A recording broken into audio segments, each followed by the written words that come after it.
जलीगला आंब बगिचा नुआपड़ा जिला खड़ियाल ब्लॉक छता गाँवर आंब चाषी शंकर भोई आंब बगिचारे केही निया लगाई देथिले। निया लगी 160टी आंब गछ संपूर्ण पोड़ी नष्ट हो जाइछि।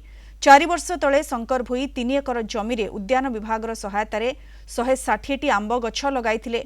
ए वर्ष प्रथम करी गछगुड़िकरे बौल आसीथिला हेले केही दुर्बृत्त शंकरक स्वप्न भांगी देछि। सहायता जोगाई देबाकू प्रशासन निकटरे शंकर और तांको परिवार लोके दाबी करिसेंति।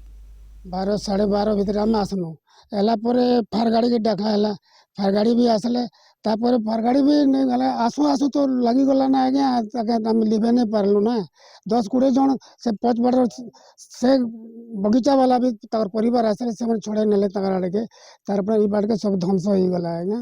वर्तमान आमर काଣା आज्ञा आइछन आरु कागे देखिनी आमे बाकी जार जमीन थी से अग्नि लगैछन इटा हमके भसई देले केन गुटे आंकी देला आमे देखी नहीं पारनु यही करी लिंबा बाके करूथिनु सब तो लिंबे नहीं पारनु ना अग्नि का लिंबे पारमु के एछन छुआ पिला हमर एछन परिवार माने केनता कर चलबे ताकर पूरा सब जमी ता माने बगीचाटा जो ने पूरा खराब हो गला सब जली किना गज जेते थिला इ मने आशा करथिले जे इ वर्ष फल फुला हेले किछि ता माने बाजार रे बिकी किना रोजगार चलमु बोली किना से मन विचार करथिले।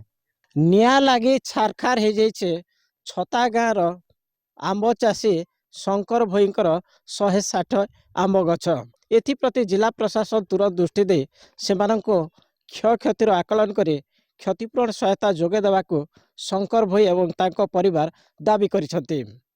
छता गाँवर वीडियोग्राफर मेघनाथ नायक सहित गुनु करवा कलिंग टीवी।